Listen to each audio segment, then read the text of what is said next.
The idea of spending a weekend alone in an old cabin in the woods always seemed like a peaceful retreat to me. So, when a friend offered his family's cabin, I eagerly accepted. Tucked away in a dense forest, the cabin promised a serene escape from the hustle of daily life. I arrived as the afternoon sun filtered through the towering trees, casting a warm, golden glow on the cabin. It was quaint, with weathered wood and a stone chimney. Despite its isolation, the cabin felt inviting. As I settled in, I noticed the interior was charmingly rustic, with a cozy fireplace and vintage furniture.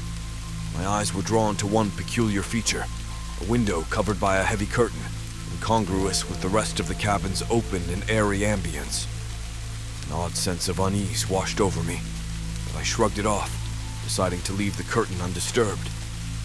The forest grew eerily silent as night fell, a stark contrast to the daytime's gentle rustling leaves.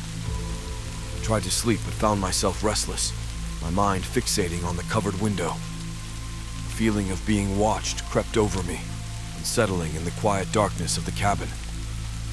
Compelled by a mix of fear and curiosity, I hesitantly approached the window. With a trembling hand, I drew back the curtain. My heart skipped a beat as I saw a pair of eyes staring intently back at me through the glass. They belonged to a person standing still outside the cabin. Frozen in shock, I could only stare back, my mind racing with questions. Who was this person? Why were they watching me? The eyes held mine for what felt like an eternity before they blinked, shifted, and then disappeared into the darkness of the forest. Alone again, my initial fear gave way to a surge of relief and confusion. I quickly secured the window, double-checking the cabin's other entry points. Despite the strange encounter, I felt an odd sense of safety knowing that the person had left. The night passed without further incident, but I couldn't sleep. At the first light of dawn, I packed my things, eager to leave the cabin and its unsettling experience behind. As I drove away, I couldn't help but glance back at the forest, half expecting to see those eyes again. There was nothing, just the quiet, dense woods surrounding the cabin. I never found out who was watching me that night or why. The encounter remained an unsolved mystery. But one thing was certain. I had survived an eerie, unsettling night, and that experience would linger in my memory.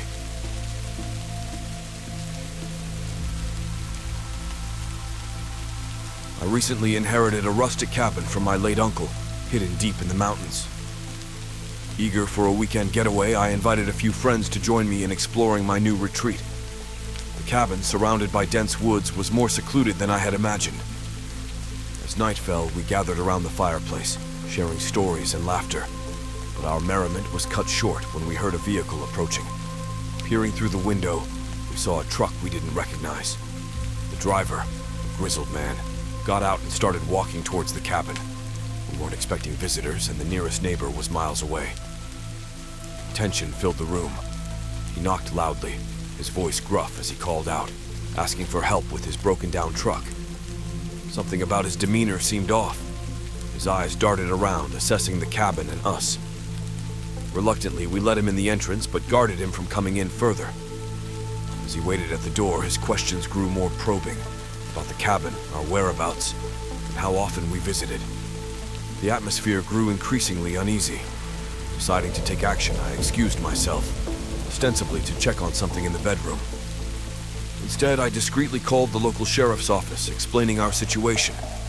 The man became agitated, his glances turning into glaring stares. He started pacing, muttering under his breath. It was then we realized he wasn't just a stranded traveler. He was looking for something, or perhaps someone. Just as the tension reached a breaking point, we heard the distant sirens of approaching police cars. Realizing his time was up, the man bolted out of the cabin, disappearing into the night. Police later informed us that he was a wanted fugitive, suspected in several burglaries in nearby cabins. Our weekend retreat had unwittingly become a hideout for a criminal on the run. The incident left us shaken but unharmed.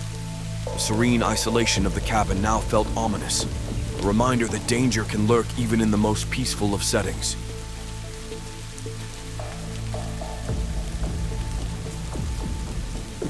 always enjoyed the thrill of extreme hiking, so when I heard about a secluded trail with an old rental cabins at the end, I couldn't resist the challenge.